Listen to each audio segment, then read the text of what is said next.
El doctor Rodrigo estudió biología en la Facultad de Ciencias de la UNAM y obtuvo el grado de doctor en Ciencias Biomédicas por el Instituto de Investigaciones Biomédicas en 2015.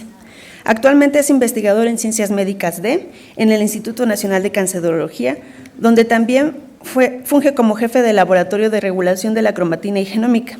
Es profesor titular B en la Facultad de Ciencias de la UNAM, donde imparte la materia de epigenética desde hace más de 12 años. Es miembro nacional del Sistema Nacional de Investigadores Nivel 2 y cofundador de la Red Interdisciplinaria Mexicana de Epigenómica. Ha realizado múltiples colaboraciones internacionales en proyectos de investigación relacionados con cáncer y epigenética. El doctor González Barrios ha publicado alrededor de 36 artículos científicos indexados, 3 capítulos de libro internacionales y un capítulo nacional.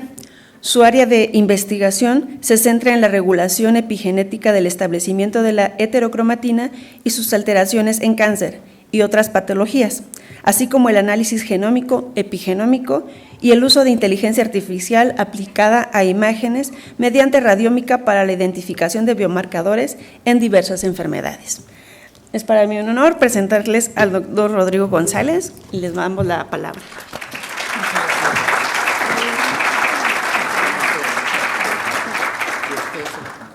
Sí.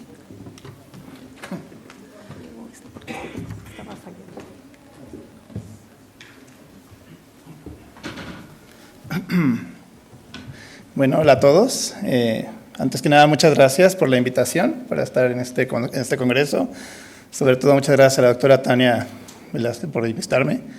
Y bueno, les voy a hablar de un tema que probablemente esté de moda, pero no sé qué tanto lo conozcan, pero pronto créanme que va a estar muy de moda, ¿no?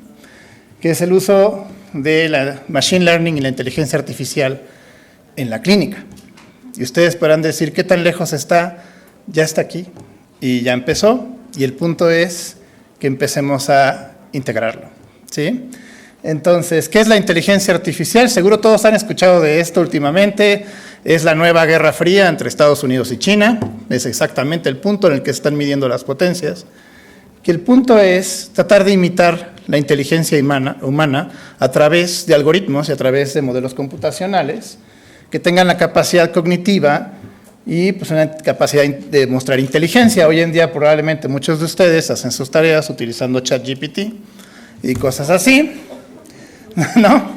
Hay gente que se ha diagnosticado mediante herramientas de inteligencia artificial y a veces incluso ha superado a los clínicos. Entonces, esto ahora comienza a ser un tema que hay que empezar a entender, ¿sí?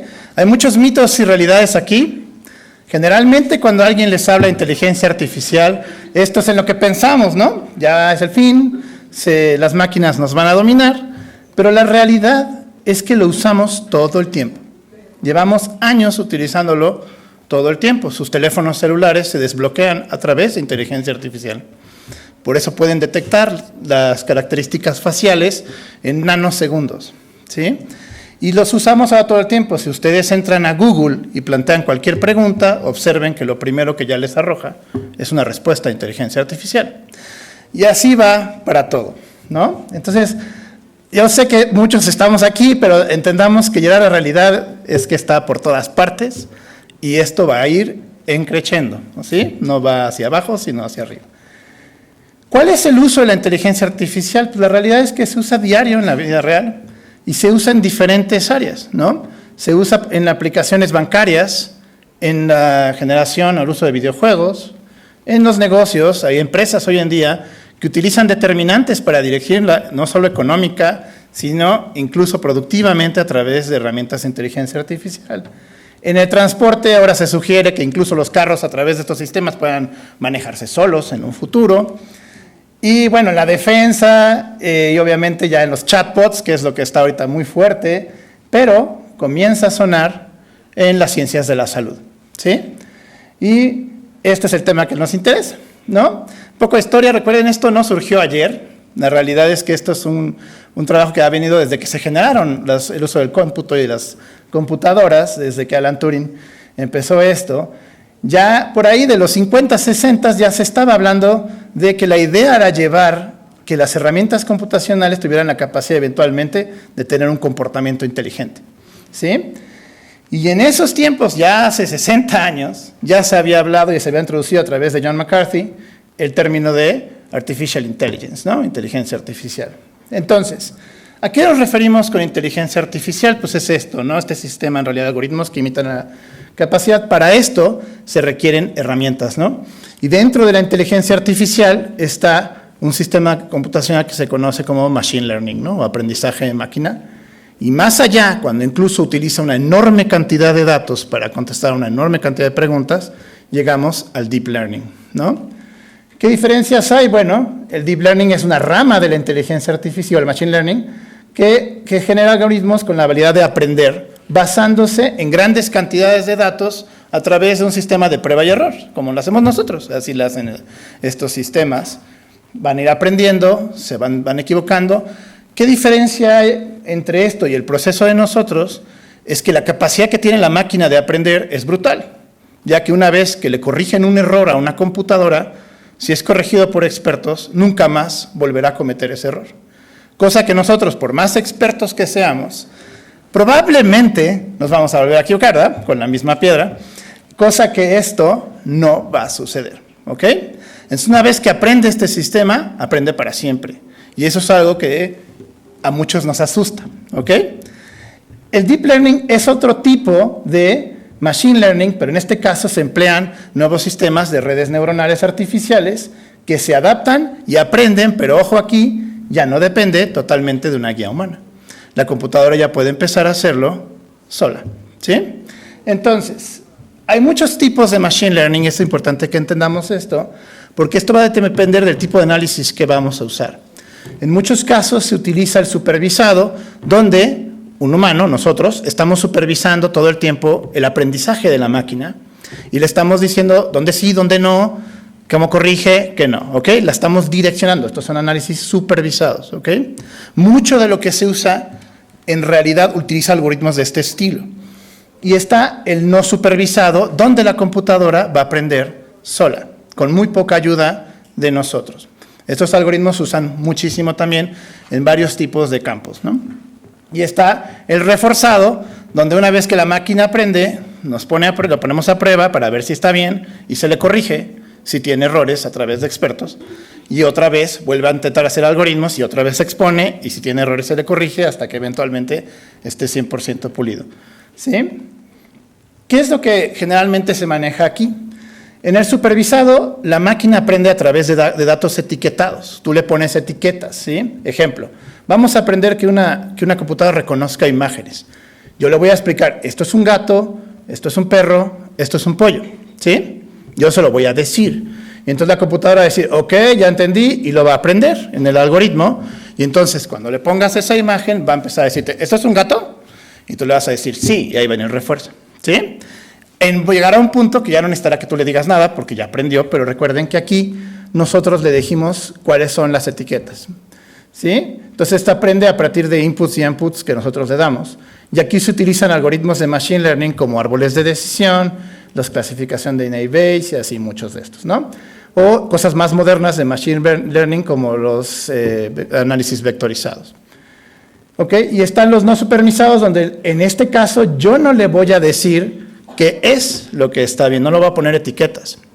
Voy a dejar que la computadora solita, a través de otros algoritmos, determine cuál es el gato, cuál es el perro y cuál es el pollo, ¿sí?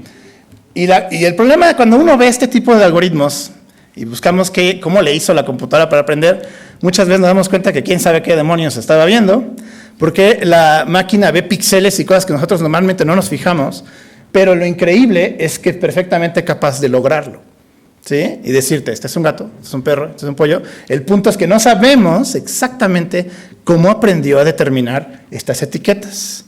Y luego cuando vemos que está viendo cosas que el ojo humano o nuestro entendimiento normalmente no hace. La computadora generó su propia forma de reconocerlo. Pero al final lo va a lograr, ¿sí? ¿Y cómo se puede aplicar esto en la clínica? Ustedes dirán, bueno, ¿esto qué, no? ¿En la clínica? Pues en la clínica se puede aplicar en un montón de cosas, ¿sí?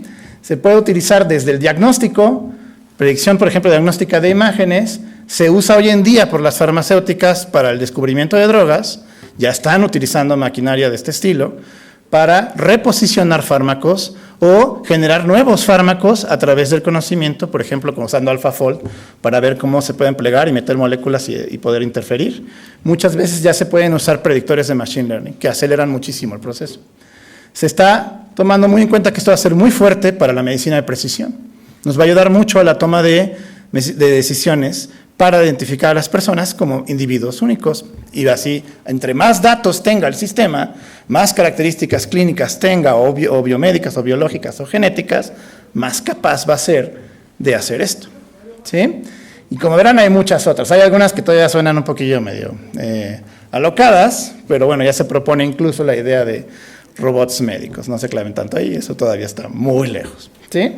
Pero bueno, en general está participando en una enorme cantidad de procesos. Y aquí vamos a hablar solo de uno, porque no les voy a hablar todos estos. Les voy a dar uno que ahorita está muy fuerte, que es la radiómica. Nos gustan mucho los términos, recuerden que a nosotros los científicos, los humanos, nos gusta poner todo en cajitas y así lo entendemos mejor. Entonces nos inventamos este terminacho. Radiómica, ¿qué es? Es el uso de inteligencia artificial, machine learning y deep learning para analizar imágenes, ¿sí? Para darle un uso, por ejemplo, predictor o pronóstico, o en este caso, de cualquier tipo que se les ocurra, que pueda aplicarse en la clínica. Aquí el punto es que los datos que vamos a usar van a ser características de imagen. ¿Qué imagen pueden usar? Ahorita les voy a enseñar, más o menos. Pero bueno, el punto es que recuerden que aquí vamos a hacer la abstracción masiva y el análisis computacional mediante algoritmos de este estilo para extraer características avanzadas de imágenes médicas, ¿ok? Mediante técnicas de alto rendimiento, con el fin de que ésta nos ayude a detectar o tomar decisiones o diagnosticar, por ejemplo.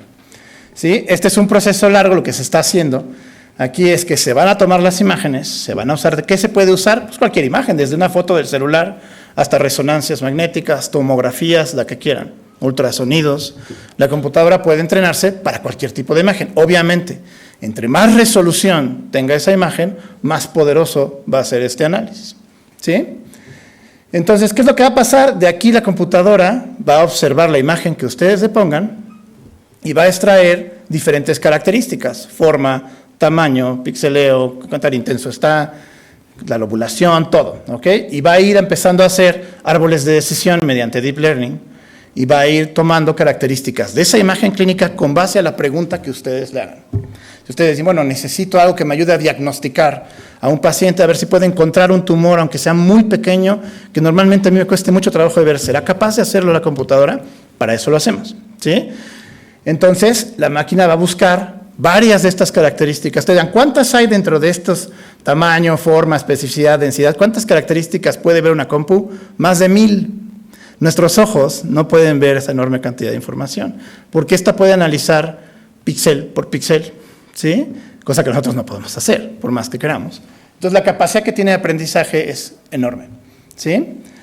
Y esto es lo que se está utilizando ahorita para múltiples campos de la clínica. Entonces, ¿qué datos usamos? Pues bueno, generalmente van a usar tomografías, rayos X, resonancias o imágenes que usamos nosotros en la clínica cotidiana, que ustedes usan para diagnosticar pacientes, son las que vamos a utilizar. Entonces, van a ser datos visuales, textuales o numéricos. Ejemplo, no todo va a depender de que ustedes leen la imagen. Es muy importante que ustedes les den los datos clínicos, que les digan, bueno, estas son mis variables clínicas que me importan en este tipo de paciente. Entonces, todo esto se va a ir integrando en los algoritmos. Para una computadora, entre más datos le des, es mejor. Es al revés que a nosotros. Entre más datos nos des, más nos complicas la vida. La computadora, al contrario, dice, dame todo lo que tengas, ¿no? Y ahorita veo que encuentro. Entonces, entre más información le des, es más poderoso el sistema que va a hacer de árboles de decisión. ¿Sí? Va a ir analizando las imágenes varias veces hasta encontrar combinatorias de variables de este estilo que te ayuden a contestar la pregunta que tú le estás planteando. Y esto lo puede hacer miles de veces. Es como recorrer el camino de inicio a término varias veces hasta encontrar la ruta más rápida. Eso es lo que está haciendo la computadora, ¿sí? Encontrar la ruta más precisa y más rápida para contestar la pregunta que tú tengas. Pues entre más información le des, más poderoso va a ser esto, ¿sí? Y bueno, ¿qué preguntas técnicas puede contestar esto? Ustedes dirán, bueno, ¿cuáles puedo contestar? La radiómica, pues, en general, a través de este procesamiento de datos, va a extraer cientos de miles de características, ¿sí? Y estas las de interés para la clínica, y los va a correlacionar con resultados clínicos o características genómicas o respuesta al tratamiento. No está limitado a solamente imagen y clínica de datos de variables. Puedes meter datos de otro tipo de ómicas. Ejemplo, podemos meterlo de la plática anterior del doctor de metagenómica, ¿no? Datos de microbioma. Y sí se pueden integrar a este tipo de datos, ¿sí? Cualquier dato que tengas puede ser integrado, ¿sí? Entonces, ¿qué vamos a hacer? ¿Qué componentes claves? Pues va a ser la adquisición de imágenes estandarizadas. Estas van a ser segmentadas, quiere decir la computadora va a ir solita definiendo qué es cada cosa que está viendo, o tú le dices, este es el hígado, este es el corazón, este es el tumor, ¿sí? Eso se llama segmentación. Y va a extraer las características de esa imagen. Y de ahí va a hacer el modelaje y lo va a comparar y lo va a validar con los datos clínicos. Es un proceso, obviamente, que va por pasos. ¿Qué ejemplos hay de esto? Hay mucho en diferentes áreas de la clínica, sobre todo se está utilizando mucho para, por ejemplo, el diagnóstico, y en cáncer de mama es uno de los puntos donde está tomando muchísima fuerza, pero no es el único, ¿sí? Este es un ejemplo, se le puede tomar, en este caso, mastografías, y podemos entrenar a estos algoritmos para que nos ayuden a decir si hay un tumor o no, hay algo ahí maligno o no. Obviamente hay unos que dices, bueno, pues yo lo veo a simple vista, no necesito que una inteligencia artificial me diga que ahí hay algo, ¿verdad? Pero ¿qué pasa cuando es muy difícil de discernir? Probablemente se nos pueda escapar. Entonces lo que están haciendo es entrenar este tipo de algoritmos a través de resonancias, que es el tipo de tomas que se hacen aquí, o tomografías o mamografías, para que sea capaz de identificar. En este caso, muchos de los análisis han sido supervisados. Nosotros le estamos tratando de decir qué queremos que mire la computadora. Entonces la computadora, los algoritmos están aprendiendo a observar. ¿A qué ha llegado este tipo de estudios? Hace poco se publicó la capacidad que ya tienen estos algoritmos de encontrar un tumor, aunque sea extremadamente pequeño, es del 98%. ¿Sí? Yo no sé si hay aquí un patólogo, pero yo le podría preguntar a un radiólogo, un patólogo, qué tan capaces somos de llegar al 98% de precisión en identificar una imagen. La realidad es que no tenemos esa capacidad, pero esto sí. Entonces a mucha gente obviamente al principio le asustó, ¿no? Entonces, algunos dijimos, ay, nos vamos a sacar de trabajo. No es eso, ¿ok? La idea es apoyar, es que les va a dar un apoyo. Ya estos algoritmos no requieren ustedes ser unos maestros de la bioinformática y la computación, el punto es que son user-friendly. La idea es que mientras el clínico está tomando decisiones, pueda incorporar estos algoritmos y simplemente ustedes les va a decir, carga la imagen, dale clic, ¿ok? Y la computadora le va a decir, bueno, encontré esto, ¿sí? Y entonces te va a sugerir cosas para que tú las analices. Esa es la propuesta que hay. Ahorita no va a diagnosticar por ti, te va a sugerir y te lo va a señalar. Te va a decir, mira aquí, ¿sí? Eso es lo que vamos a hacer. No es que ella va a escribirle al paciente y le va a decir, ya te encontré, ¿no? Tranquilos, no va por ahí, ¿sí?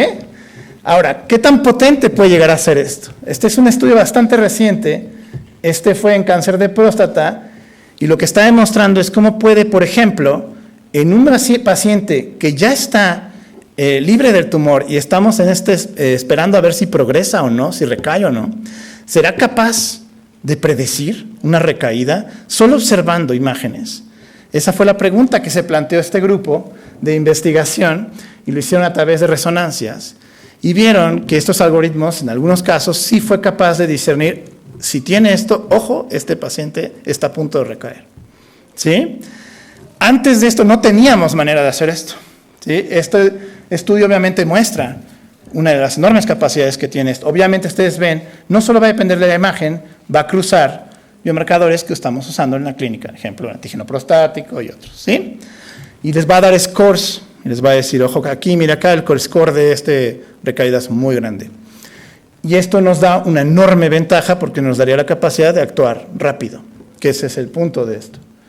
No son el único estudio, obviamente esto está creciendo, pero la mayoría de los estudios, si ustedes observan, son relativamente recientes.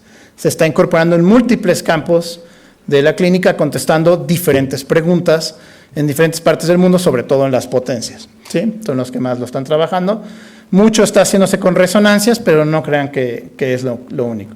Se está utilizando para diagnóstico, para predicción, para pronóstico, se está utilizando para muchas preguntas. Entonces, las publicaciones científicas que van detrás de esto, desde su surgimiento del concepto de radiomica, es explosiva, ¿sí? Desde que vieron lo capaz que era. Y Google, por ejemplo, demostró que podía ser un patólogo a distancia. No se sepan, pero bueno, hace poco en el ASCO, Google nos enseñó a todos, nos sorprendió y nos asustó que podía integrar en el microscopio del patólogo un algoritmo en la cámara que podía ayudarle al patólogo a diagnosticar cáncer de mama, ¿sí?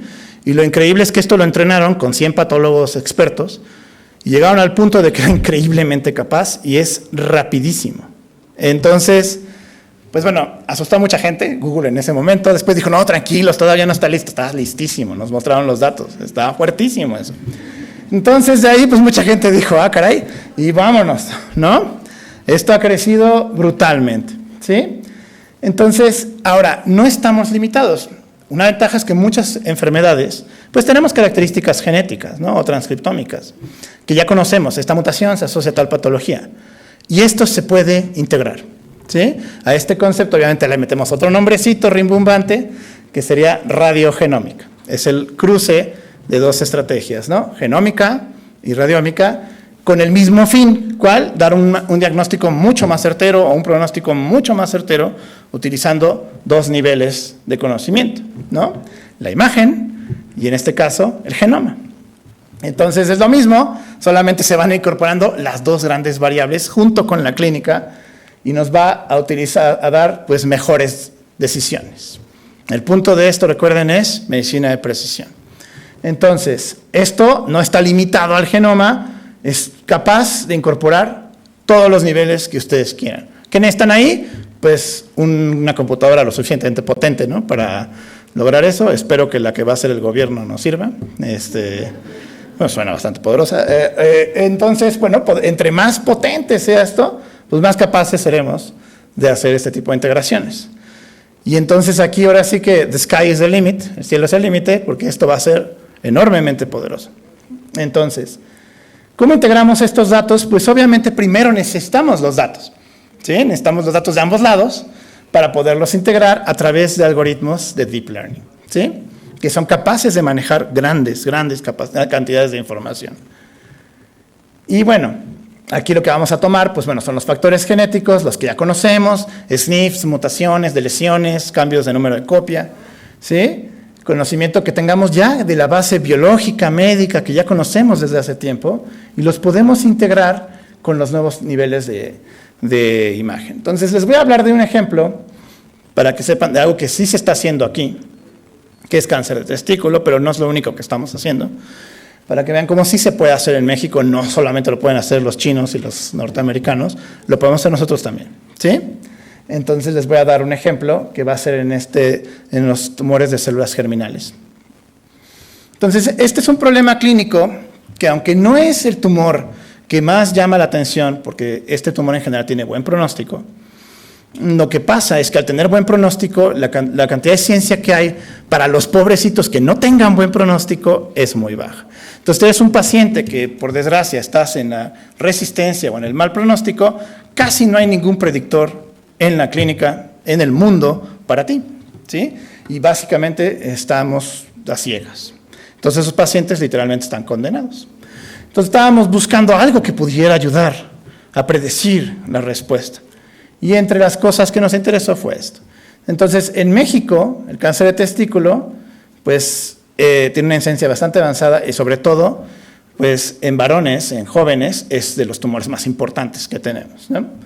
Y, bueno, en general su incidencia no es la mayor, pero 5 entre cada 100,000. Pero, si ustedes ven, el punto de esto en general es que la mortalidad es baja. Pero hay un dato interesante. Cuando ustedes ven dónde son los países que presentan mayor tasa de mortalidad en el mundo, una de las cosas que nosotros nos dimos cuenta es que son países latinoamericanos. Y uno pensaría, bueno, esto se debe al dinero o algo así, pero bueno, yo la última vez que vi a África no estaba excelente, ¿no? Entonces, ¿por qué Latinoamérica es el dominante?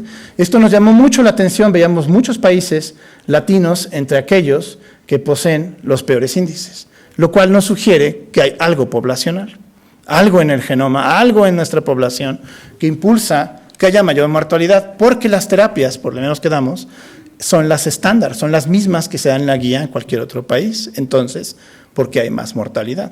Es una pregunta que nos hacíamos. Y aunque no somos los países con mayor incidencia, sí somos los que tienen mayor tasa de mortalidad. Y esto, obviamente, a nosotros nos llamó la atención, porque seguramente no se explica desde el punto socioeconómico. Pero bueno, eso habría que demostrarlo y es justo lo que nos fuimos a ver. Si ustedes ven, los países latinos dominan en las listas del Globocan y es muy claro estos datos. Nosotros nos fuimos a verificar esto en nuestros pacientes del Instituto Nacional de Cancerología y empezamos a notar que a lo largo del tiempo es notorio que hay una enorme, está incrementando muchísimo este tumor, pero en ambos tipos de histologías, y también notábamos esta misma tendencia que está reportada en la población mundial y que incluso hay un fenómeno de quimiorresistencia que está explicando probablemente esta tendencia. Entonces, nos fuimos a ver qué tan común era esto. En la literatura normalmente los índices que reflejan pacientes con resistencia son pocos, es menor al 20% en el mundo, pero nosotros empezamos a ver que en nuestros pacientes este porcentaje es mayor. Hay algo en la población, efectivamente, como dice el Globocan, que nos interesa a nosotros ver, y nuestro objetivo era ver si podíamos buscar algo que nos ayudara a predecir pacientes que van a ser resistentes a la quimioterapia, porque nosotros en la clínica lo único que hacemos es dar la terapia y esperar el outcome, ¿no? Pero el problema es que si va a ser resistente, pues nos vamos a dar cuenta hasta que le dimos la tercera línea y pasó un tiempo, y pues para el paciente esto es muy malo, ¿ok? Perdimos tiempo, ¿no? Y le dimos algo que probablemente ni le sirvió y nada más le dimos toxicidad.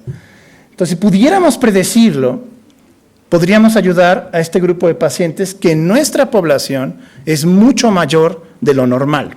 Entonces, aquí hay algo que nos llama mucho la atención porque muchos de estos pacientes mueren y piensan que son gente que su edad promedio es 23 a 26 años.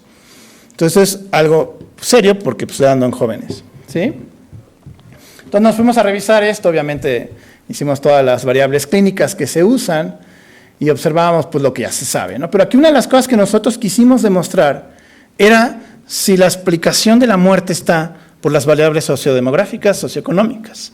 Porque esa es la pregunta, la respuesta que todo el mundo nos da. Pues sí, es que tardamos mucho en atender al paciente o no le damos la terapia adecuada y por eso hay más mortalidad.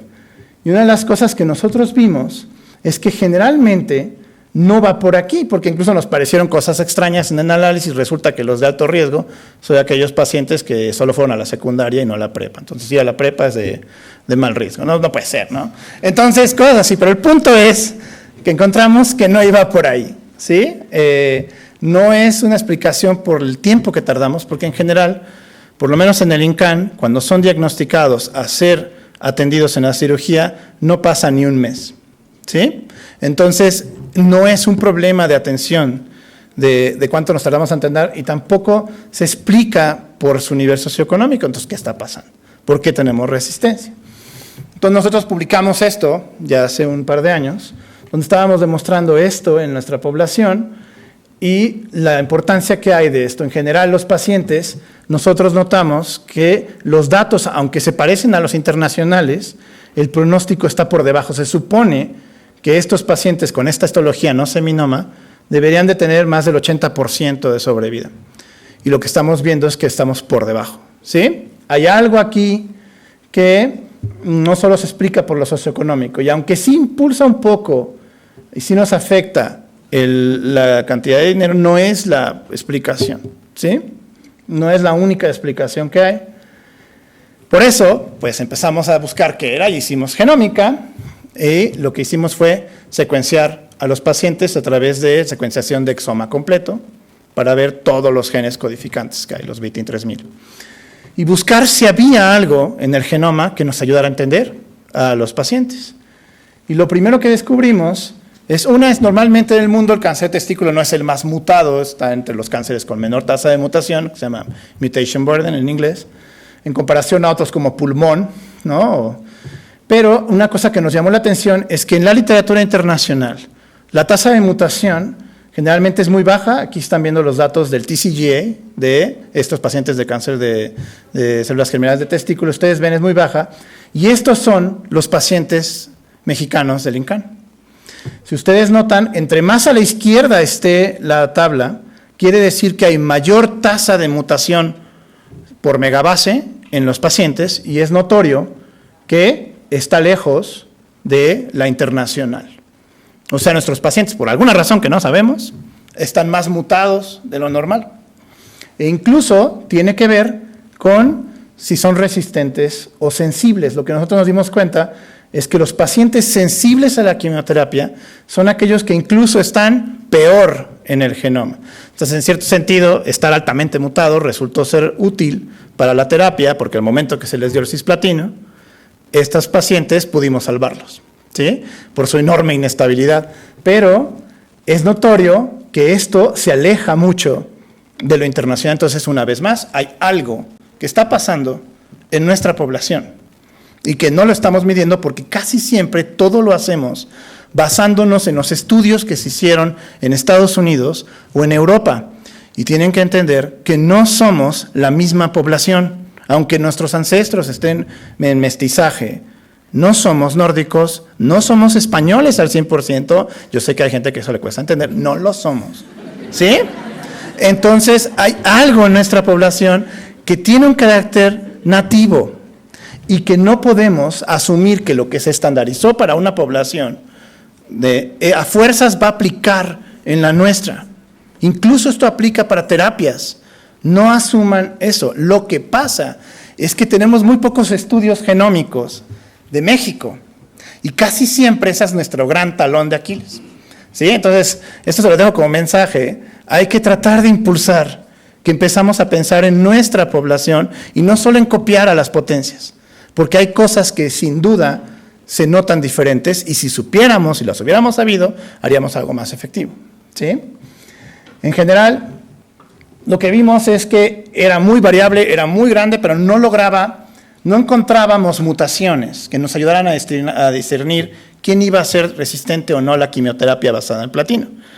La realidad es que era tan aleatoria estas mutaciones que no encontrábamos un gen que dijéramos, con este gen ya le di un biomarcador al clínico para que pueda decir, este va a ser resistente. La realidad es que ninguno no lo logramos encontrar por ahí, porque las mutaciones eran tremendamente aleatorias y por lo tanto la frecuencia era muy baja, ¿sí? En los pacientes. Aunque bueno, una de las cosas interesantes es que generalmente pues, decían, en el mundo lo más reportado era la mutación de KRAS, y en nuestra población, cuando en el mundo está reportado de un 12%, nosotros la encontrábamos menor. Entonces, otra diferencia poblacional. Ejemplo, P53, se supone que debimos de haberlo encontrado. Ninguno de los pacientes que secuenciamos tenía mutado a P53. Entonces, ¿qué está pasando? ¿Sí? Hay algo aquí, aunque llegamos al mismo tipo de tumor, no estamos llegando por el mismo camino. Nos fuimos a ver que una de las cosas, aunque no se explica con las variantes mutacionales, cuando uno hace un masivo, como un exoma completo o una secuenciación de genoma completo, también podemos ver otro tipo de variaciones, como de lesiones, incorporaciones al genoma, inversiones, otro tipo, como variantes de números de copia.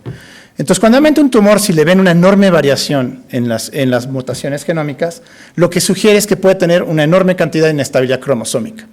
Y que entonces el problema no se explique por mutaciones puntuales, sino por cambios estructurales.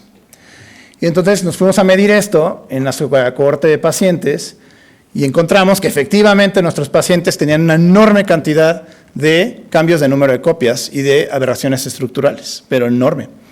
Pero estas sí nos sirven para discernir y logramos encontrar un biomarcador que no existía en la literatura, porque casi lo único que se sabe o se busca aquí es el isocromosoma 12, como la característica diagnóstica.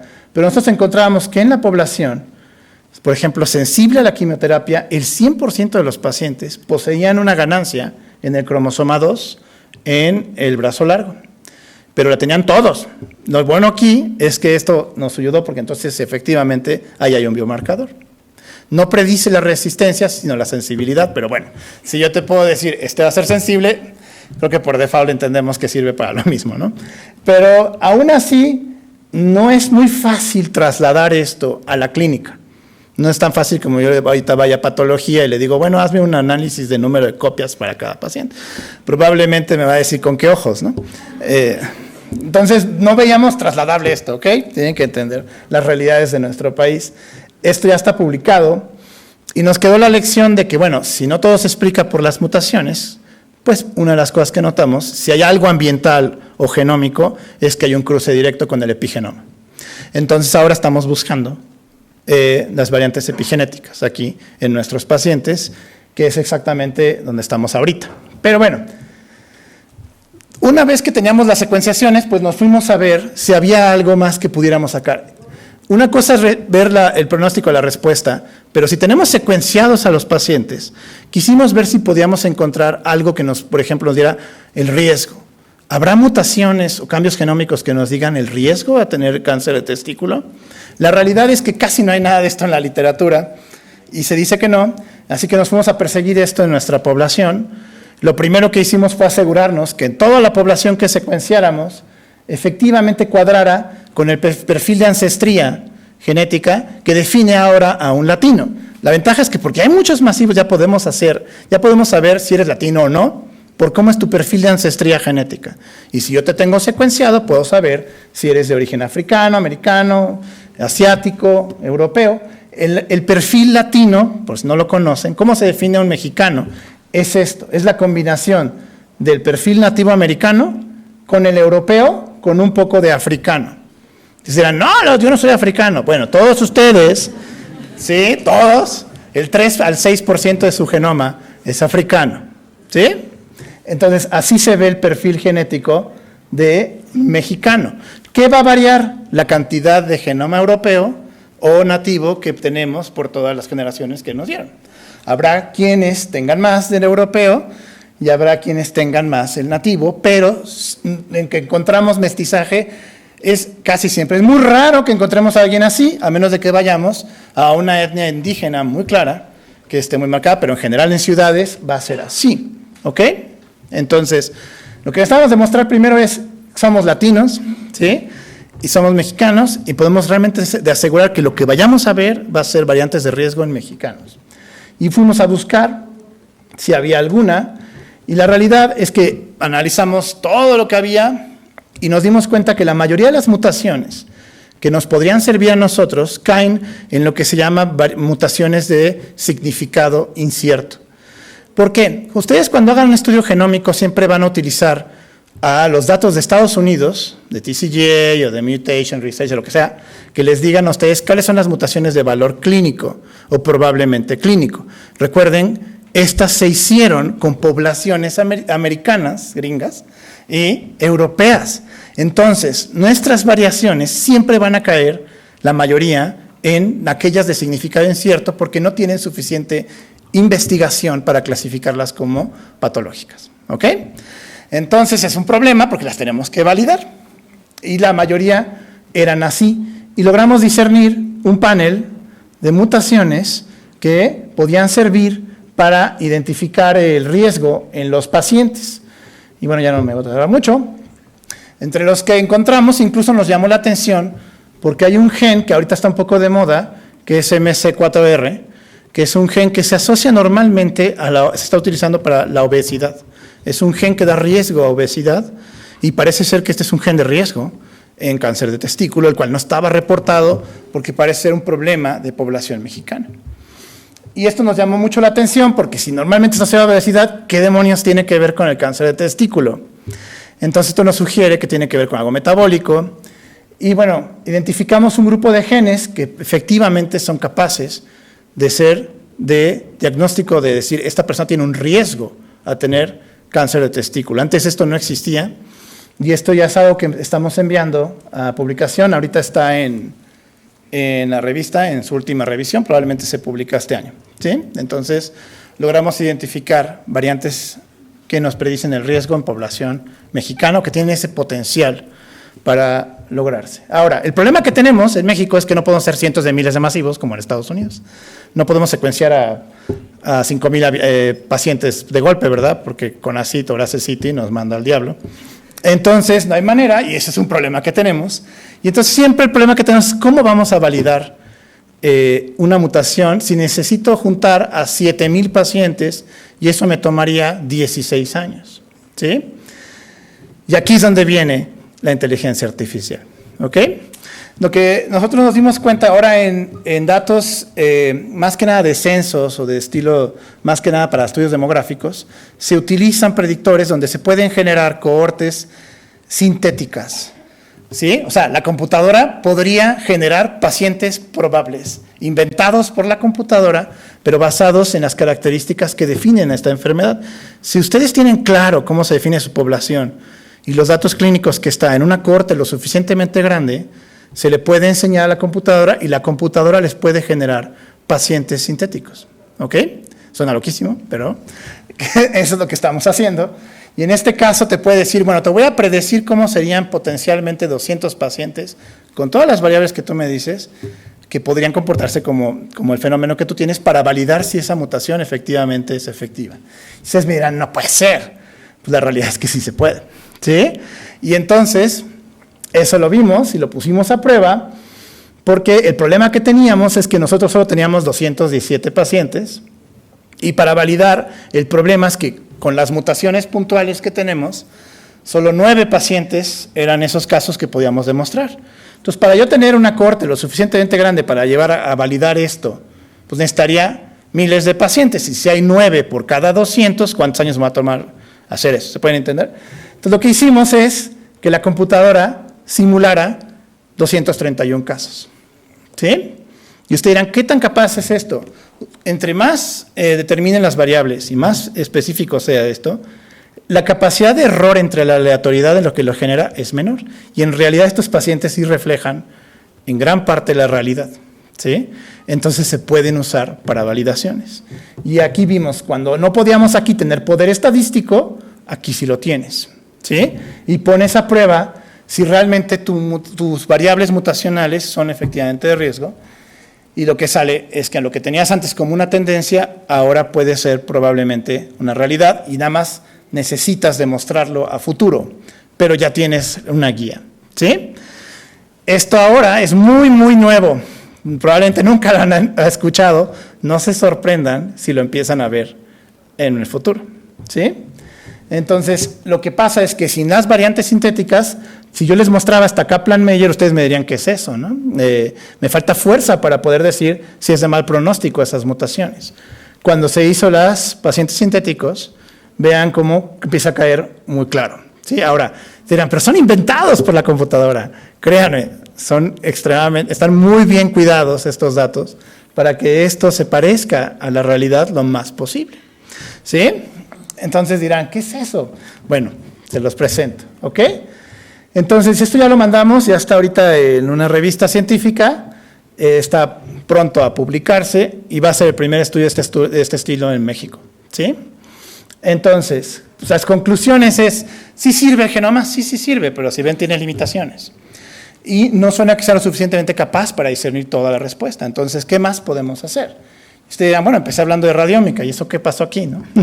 Entonces, aquí nos volvimos a decir, bueno, ¿qué podemos hacer? No puedo yo decirle a un paciente, ve a hacerte un perfil genómico. ¿Sí? Porque pues, me va a decir, sí, necesito 60,000 pesos, ¿no? Y pues para nuestra realidad, eso no se puede, ¿ok? Ahorita está muy a futuro. Entonces pensamos, ¿qué sí podemos hacer? Esto es una cosa que es importante. Los estudios radiómicos no generan un costo extra en el paciente, porque son imágenes que ustedes hacen de rutina, ¿sí? No va a ser nada nuevo, no va a ser nada diferente. El punto es, ¿qué puedes hacer con estas imágenes extra a lo que ya haces?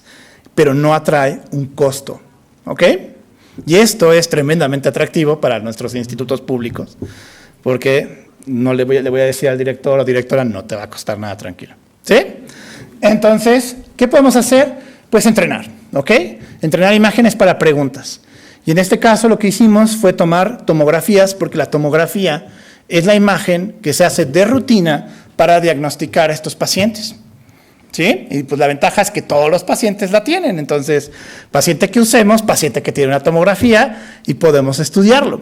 Normalmente todos los estudios, aquí viene el punto, se basan en el tumor, en que determinar el tumor.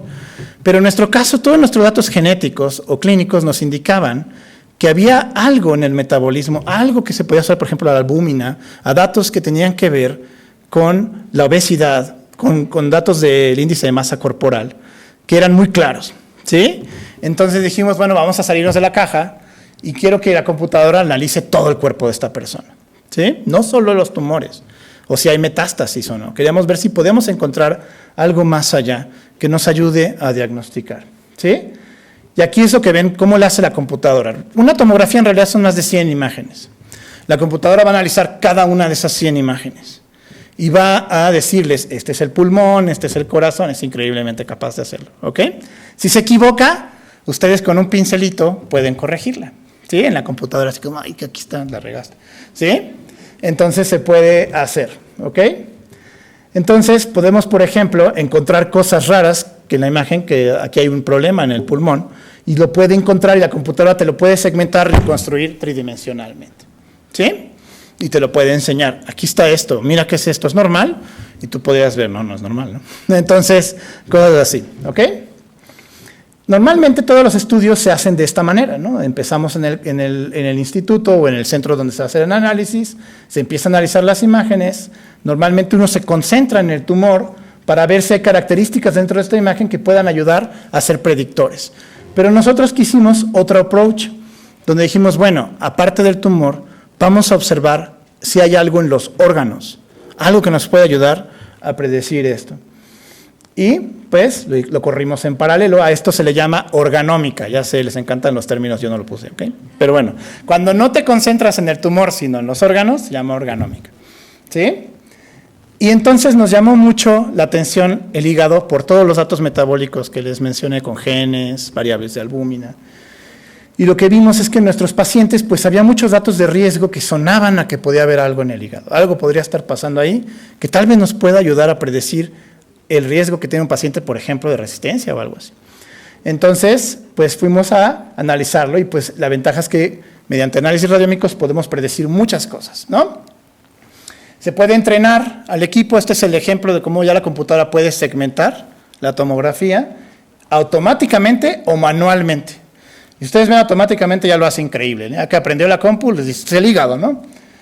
Entonces, esta es una reconstrucción hecha por la inteligencia artificial, el deep learning, de una tomografía de nuestros pacientes. Y tú puedes decirle, quita los huesos, quita tal cosa, pueden apartarlo, hacer lo que quieran, vean la enorme capacidad que tiene esto. Entonces generamos una cohorte bastante grande de 2.700 pacientes para tomar una muestra y ahora sí tener fuerza estadística para hacer cualquier análisis. Ventaja porque las tomografías la tienen todos. Entonces aquí ya no teníamos el problema de si había dinero, si CONACYT nos iba a ayudar, ¿ok? Y entonces empezamos a ver, pues lo siempre, ¿no? Los análisis bivariados, ¿qué otras variables podrían ayudarnos aquí a demostrar esto? Porque necesitábamos dar esto al algoritmo de la inteligencia artificial para que lo combine con la imagen y logre sacar un predictor. Y de las cosas que nos llamó mucho la atención, pues es en general que había cambios significativos en los niveles de albúmina, en los niveles de proteínas, obviamente en la clasificación de pronóstica que ya existe en la clínica y obviamente en la tapa, ¿no? Eso no tiene nada de sorprendente. Lo único que queríamos era tener esto para alimentarlo al estudio radiómico y que pueda entonces dividir y clasificar a los pacientes por su pronóstico, ¿sí? Y aquí lo que van a ver, lo que demostró nuestro estudio es que la computadora nos empezó a decir, el hígado está mal. Cuando nosotros lo veíamos al principio, incluso se lo enseñaba a médicos, a compañeros míos que ayudan en el proyecto, me decían, claro que no, yo lo veo igual, ¿no? Pero miren aquí, estos son los pacientes quimiosensibles, así se ve el hígado reconstruido tridimensionalmente. Y vean este de acá. Si ustedes notan, el hígado se ve diferente, ¿sí? Está agrandado, incluso en algunas zonas está más liso. Algo le pasó al hígado, ¿sí? Y eso es lo que la computadora, que a nosotros no se nos había ocurrido, el Machine Learning nos enseñó. Miren aquí, ¿sí? Y empieza a generar nuevos parámetros, ¿sí? Y nos empieza a decir, el hígado está mal en los pacientes que van a ser resistentes, porque estos son los pacientes como llegaron al instituto. Es la primera tomografía cuando son vírgenes a tratamiento. Entonces, así llegan, y es muy notorio este dato, que nunca nos hubiéramos dado cuenta si no hubiéramos hecho esto, ¿sí? Y empezamos a extraer las variables, ¿sí? Empezamos a combinar todo esto. Esto lo hizo un estudiante mío, es médico, para que entiendan que No tienes que ser un computólogo ni algo para hacer esto. Él es médico de formación y está haciendo su doctorado en ciencias médicas. Y él es el que se ha encargado de la mayoría de estos análisis radiómicos. ¿Ok? Entonces lo pueden hacer biólogos médicos, no tienen que ser computólogos. ¿Sale? Y al final, lo que hicimos fue correr diferentes algoritmos de Machine Learning para demostrar qué tan capaz era de predecir la respuesta. Y en general, si ustedes ven el área bajo la curva que tienen, utilizando diferentes herramientas de ya sea regresión lineal, que se usa mucho en la clínica, comparado contra estudios vectoriales y diferentes estudios de Machine Learning, vean la enorme capacidad que tiene de encontrar un paciente que tenga mal pronóstico. Esto es fantástico, este es un biomarcador poderosísimo. Está arriba del 0.8, eso quiere decir que se le escapan muy pocos pacientes, ¿no? Y esto es muy rápido de hacer ya una vez que está entrenado el algoritmo. No toma nada de tiempo enseñarle esto a un radiooncólogo para que lo corra, lo pruebe y ya le diga al oncólogo, aguas, este paciente tiene riesgo, ¿sí? Entonces, cuando lo corrimos con la regresión, pues era evidente que es muy efectivo. Y esto es algo que está pasando con los estudios radiómicos. Esta es la capacidad que tiene cuando ya ustedes ponen a prueba las cohortes y cómo puede predecir con una variante radiómica combinada con la clínica el pronóstico de los pacientes. Y porque lo hicimos con una cohorte retrospectiva, ya sabíamos qué había pasado con estos pacientes. Y lo interesante era la eficiencia que tenía. Siempre los encontraba, ¿sí? Eran muy poquitos los que se le iban. Incluso a veces era capaz de detectar algunos que por los factores pronósticos actuales no tendríamos la capacidad de detectar. Entonces, el dato es bastante contundente. Si ustedes ven la capacidad que puede hacer la supervivencia de la quimio, la predicción de riesgo que tiene solo con un análisis radiómico combinado con las variables clínicas en los pacientes. Ahí la cosa ya se atoró. Bueno, las conclusiones es que es capaz de hacerlo y que esto se puede combinar ahora con otro tipo de datos para generar nuevos biomarcadores, ¿no? ¿Qué podemos hacer ahora que estamos haciendo? Combinar lo que se hizo de genómica con lo que les acabo de enseñar de radiómica y entonces ahora hacer un perfil radiogenómico que sea muy efectivo, va a ser seguro más efectivo que solamente el radiómico. Pero bueno, la idea era enseñarles más que nada esto, que sí se puede hacer, lo estamos haciendo en México, existen laboratorios que somos capaces de hacerlo y enseñárselo a los demás institutos, ¿sí?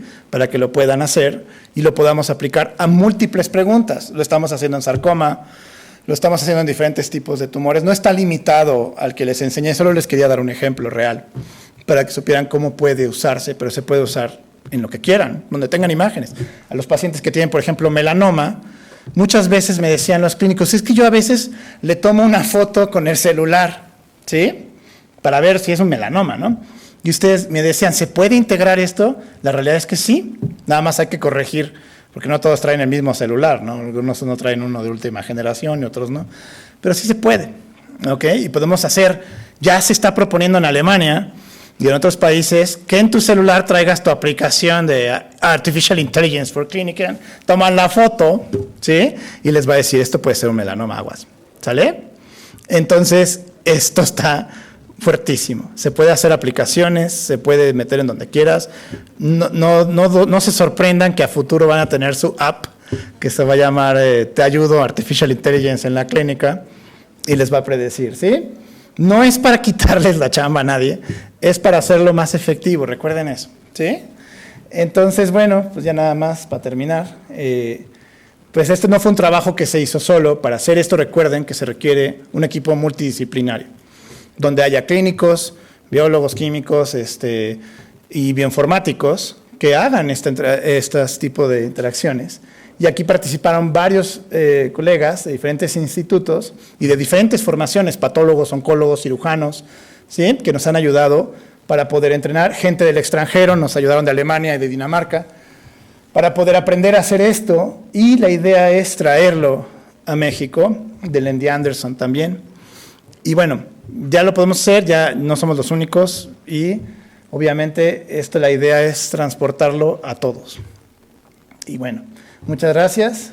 Si a alguien le interesa algo así, siempre estamos reclutando, no importa, tesis de lo que quieran, hay residencia, todo se puede aplicar. Y pues muchas gracias, espero que haya sido fácil.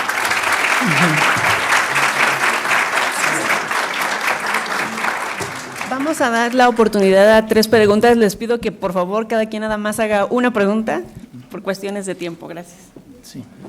Hola, buenos días. Muchas gracias por tan interesante conferencia. Yo tengo una duda. En México ya hay laboratorios de análisis clínicos donde se está integrando la inteligencia artificial al análisis de imágenes, y si no, ¿cuándo consideras que se podría integrar? O sea, así como tal que haya, no. Se están proponiendo hacer. Para que sean de uso comercial, tu pregunta es comercial, la realidad es que apenas se van a hacer, ¿no? Yo sé que, por ejemplo, el TEC de Monterrey lo quiere hacer, lo va a llamar patólogo a distancia.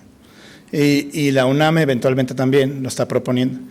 Me imagino que en el INMEGEN esto es algo que les interesa, ¿sí? Pero así que esté ya arraigado, claro y establecido, no, porque recuerden que muchos de estos algoritmos y eso están apenas haciéndose en el mundo, y pues todavía muchos no han caído en la clínica directa o en México como tal, pero ya van para allá. No tardan mucho en ver. Muchos ahora el problema es que sí necesitamos hacer interacción con los extranjeros, pero la idea es montarlo aquí. ¿Sí? Laboratorios de investigación, sí habemos algunos que ya lo sabemos hacer y lo podemos enseñar, ¿no? De hecho, esa es nuestra idea, que sea medicina translacional. Nosotros les ayudamos a que lo puedan hacer en patología, o lo puedan hacer los radiooncólogos, o lo puedan hacer los demás, y ya lo integres. La ventaja es que si yo te genero estos algoritmos, te los puedo hacer una aplicación, te los puedo dar algo y tú los podrías instalar, ¿sí? Eso es lo que, pero no tardan ya en llegar aplicaciones con estas funciones comerciales de Europa, China y Estados Unidos, que vas a poder comprar. Y te van a cobrar obviamente una mensualidad, porque es el punto, ¿verdad? Y vas a tener tu aplicación Chinese Artificial Intelligence, tu Xiaomi o algo así, y te va a ver para clínicos, ¿ok? Hacia allá va. Ahorita sí está como muy futurista, pero no tarda. Recuerden que aquí va todo. El dinero de las potencias está aquí. Entonces no tarda en llegar. Gracias. Muchas felicidades por la investigación. Una pregunta. En el cáncer testicular, una de las vertientes muy fuertes que se ha tenido es tomar biopsias en pacientes, debido a que se rompe a veces la barrera hematotesticular, sí, y eso es un problema. En este caso, para poder hacer el diagnóstico, ¿se utilizarían nada más las tomografías o se utilizarían ya biopsias de pacientes antes evaluados ya con este tipo de estudios de lo que son las biopsias? No, la biopsia no está indicada, la idea es esquivarla, ¿no? Porque puedes poner en riesgo al paciente. Pero la idea es combinar las imágenes que sí van a tomar, tomografías o lo que vayas a usar, con las variables clínicas que ya tenemos de pronóstico, y lo genómico que se encontró, porque es germinal, lo puedes sacar de cualquier tejido, ejemplo la sangre. Entonces eso sí podemos acceder. Entonces podemos combinar los datos de sangre, puede hacerse más moderno y por ejemplo buscar si hay algo circulante en la sangre y combinarlo con la imagen y los datos clínicos. La idea es no hacerles biopsia, ¿sí? Entonces ese es el punto de esto, que no sea tan invasivo. Sí, buenos días. En medicina siempre hay un dicho que yo creo que es fundamental, piedra angular. No hay mejor medicina que la medicina preventiva. Y yo creo que esta es una herramienta que va a dar muchísimos elementos para poder hacer este tipo de medicina preventiva. Porque cuando se recopilan todos los datos de lo rico que es hacer investigación, aquí quiero resaltar este punto, hacer investigación en el Instituto Nacional de Salud, que provee de estas herramientas para que a los niveles más elementales de atención a salud puedan actuar de manera eficiente e inmediata para que el paciente no llegue a un punto en donde ya inclusive podría estar en riesgo su salud. Yo lo felicito por el trabajo que están haciendo y espero que haya mucha gente que se integre en los otros institutos para que puedan lograr en algún momento el objetivo de prevenir el riesgo a la salud. Súper de acuerdísimo. El objetivo de esto es ese exactamente, que no solo sea esperar que el paciente esté enfermo, ¿no? De hecho, lo ideal es que alcancemos medicina preventiva. Si tuviéramos medicina preventiva, le ahorraríamos costos al sector salud e incluso salvaríamos más gente. Y el punto es buscar herramientas que podamos trasladar y que estén en la realidad viable de lo que podamos hacer en el país, ¿sí? Y esto es lo que estoy de acuerdísimo con ustedes. Ese es el punto de lo que estamos tratando de impulsar. Algo que sí se pueda hacer y pueda hacer antes de que lleguemos al outcome. Entonces, por supuesto que es el objetivo. Y bueno, creo que sería todo. Muchas gracias por su tiempo. Agradecemos.